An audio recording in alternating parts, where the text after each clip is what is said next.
Здравствуйте, мои дорогие любимые, с вами снова канал iLife. Сегодня у нас очередной обзор с распаковкой. И я взяла для этого колоду Таро «Танцы в темноте». Но так как на ютубе есть некоторые ограничения, мне пришлось эту колоду перевернуть, чтобы, не дай бог, никого не шокировать. Вот, поэтому мы с вами вот так вот будем... Все равно показалось, да?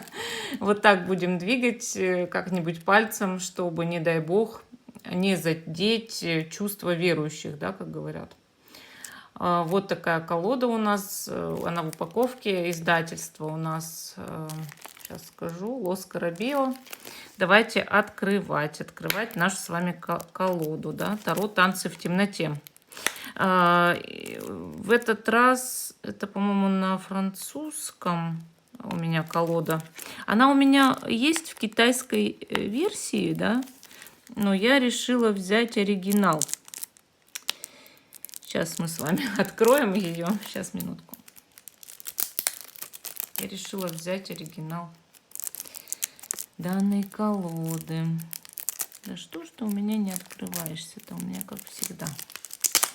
Вот, вскрываем. У нас торжественный момент распаковки, как всегда, да?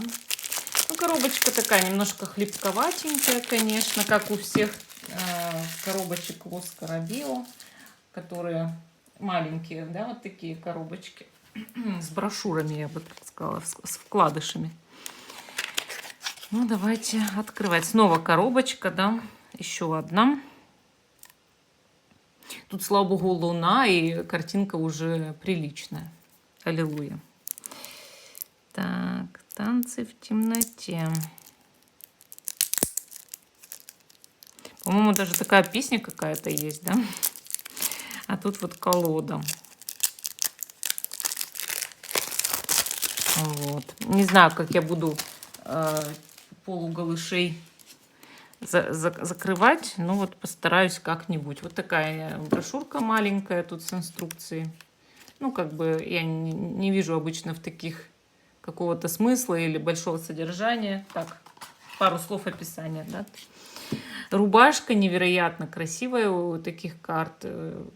Вообще мне очень нравится. Вот. Тут у нас сзади король мечей, значит, старшие арканы спереди, младшие сзади, да.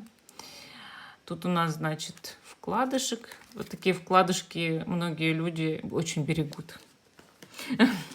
Иногда заряжают для своих клиентов, когда им что-то посылают. Ну вот как вот эти вот закрывать места, я вообще не представляю. Как они вообще предполагают, что YouTube-таролог будет гадать на картах, уберет все, где есть хоть какие-то голые места, или как? На аркане влюбленные обычно есть голыши, да, там, ну еще где-то. И что, все эти колоды нужно убрать из кадра? Вот как быть в этой ситуации? Ну, шут тут интересный, да. Тут у нас воет волк, символ свободы. Девушка в танце распростерлась, тут белая роза, значит. В общем, все красиво, видите, волосы. Вот так только могу показать. Дальше, значит, у нас тут... Кто у нас тут маг? Маг, слава богу, одетый. Вот.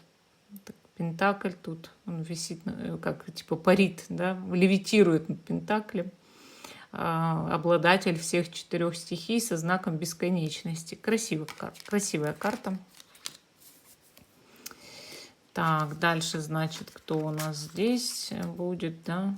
Это жрица. Одетая жрица. Тоже вот шикарно выглядит, конечно. Колонны такие, как полуразрушенные, да. Вообще художественное исполнение колоды замечательное. Императрица. Красивая тоже. Император. Император. Мужчина брутальный. Иерофант. Вот многие спрашивают, да, что как стоит ли покупать китайский вариант колоды или лучше купить оригинал. Я всегда говорю, что лучше купить оригинал, но всех колод, кроме Лос Карабео, вот в таких вот коробочках.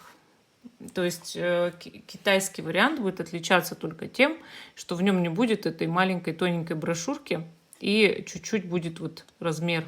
То есть не такой, а вот чуть-чуть.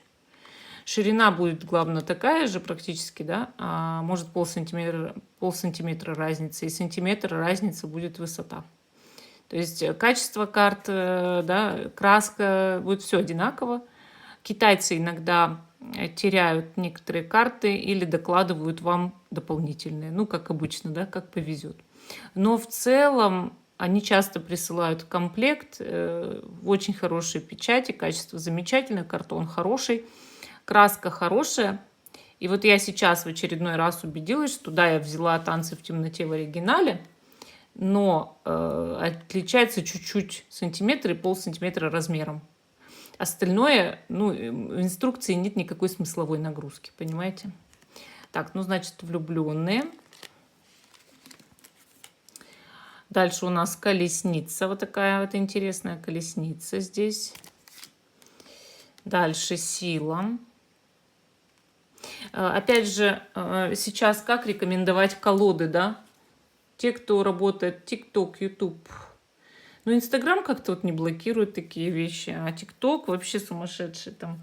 Ютуб, вот столкнулась на днях, индивидуальный расклад клиентки забанили. Из-за карты влюбленные. Я подала на апелляцию. Нет, не разблокировали. Теперь клиентке для того, чтобы свой расклад пересмотреть, ну, если она его захочет пересматривать, потому что она уж, слава богу, тому времени посмотрела и не раз. Вот чтобы его посмотреть, нужно предъявить документы, да, что ей уже есть 18 лет, то есть какое-то доказательство этого. На нее, то есть должен быть официально зарегистрирован аккаунт с проверкой документов. Вот, нормально, да?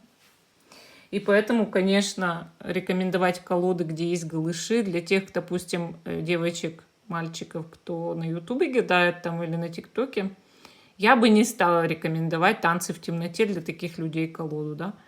Но остальные колоды, у меня есть не голые колоды. Я буду говорить, наверное, в этот раз уже, что те, кто смотрит мои обзоры и связан с социальными сетями, чтобы вот брали или не брали, потому что, ну, есть только для своего удовольствия эстетического, потому что колода невероятно красивая. Я не знаю, может, я куплю специальный там скотч в каком-нибудь Кики, Тедди или там Еврошопе, знаете, за евро. И ну, буду заклеивать все эти сиськи. А что делать-то мне? Представьте, вот колода будет вся переклеенная. Ненормально, я считаю. Колесо. Справедливость, слава богу, одели. В красное платье. Красиво. Повешенный. Вот еще такой интересный момент. Напишите. Я, кстати, сегодня опрос, наверное, создам. Кто считает как? Вот 8-й аркан — это сила, а 11-й — справедливость. Или 8-й аркан — это справедливость, а 11-й — сила. Если честно, я на стороне того, чтобы 8-й был силой, а 11-й — справедливостью. Но в каждой колоде по-разному. Кто как отдает предпочтение, да? Кстати, вот это слово говорить тоже больше нельзя. Тебя будут банить, в теневой бан заталкивать, просто могут официально забанить. Нужно говорить 13-й аркан. 13-й аркан и никак иначе, простите. Трансформация, возрождение, перерождение, что угодно, только не это слово. Вот такие правила, вот такие правила. Так, умеренность. Одели. Этих товарищей не одели. Дьявол, и, конечно, на этой карте есть влюбленные, которые совершенно не одеты. Мамочки, надеюсь, меня не забанят. Еще у дьявола все тоже есть. Я сразу убираю карту. Эти тоже оказались головатыми, так чуть-чуть голенькие, чуть-чуть. Башня, да? Так что давайте вот так сделаем. Звезда прикрыла себе все телеса, поэтому ее будем смотреть. Дальше, значит, у нас Луна, красавица. Прям вообще очень понравилась эта карта. Супер. И далматинец такой приятный. Солнце. Вообще, вот любите ли вы аркан Солнца? Я всегда отношусь к нему хорошо, но с каким-то недоверием почему-то. Не знаю. Может, он слишком хорош для меня. Суд. Эх, ты мир, ты мой мир. Вот мир. Суд, мир. Так, кубки пошли. Туз. Двойка одетая, слава богу. Двойка. Тройки одетые. Четверка. Пятерка. Шестерка. Семерка. Восьмерка. Красиво. Тут у нас девятка. Десятка, семьятка, видите. Это у нас паж, рыцарь, королева, король. Дальше пентакли пошли. Наша любимая с вами карта, да, туз пентаклей. Двойка. Ух ты, интересный какой орликин, да, девочка, орликин. Тройка. Тут все работают, да. Четверка. Мужчина интересный. Помните, да, у меня эту колоду? Мы же гадали на ней много раз. Пятерка. Шестерка. Семерка. Восьмерка. Так, тут у нас девятка. Десятка красивая, конечно. Паж. Рыцарь. Королева в красном. Красиво. Король. Телец, да. Многие так указывают. Жезлы, смотрите, туз, двойка, тройка, четверка, пятерка, шестерка, семерка, восьмерка, девятка, десятка, паж, рыцарь, королева, король. Дальше, значит, туз, двойка, тройка, четверка, пятерка, шестерка мечей, семерка, восьмерка, девятка, десятка, паж, рыцарь, королева и король. Все пристойные, кроме шута. Шута, значит, потом влюбленных, да, дьявола, вот таких. Все остальные пристойные арканы вполне. Мир тоже нельзя, да, показывать. Ну и все заклеить. Вот. Но в целом колода, конечно, красивая. Мне понравилась она очень сильно. Пишите свое мнение. Особенно мне понравились представители дворянства. Вот. По ним можно определять, допустим, цвет волос, тип внешности. Считаю, что это важно. Они одеты как более-менее в современном мире. Но есть и вот более старые сюжеты на них. Много знаков интересных. Мне это понравилось, конечно. Пишите свое мнение, да. Всем пока и до новых встреч.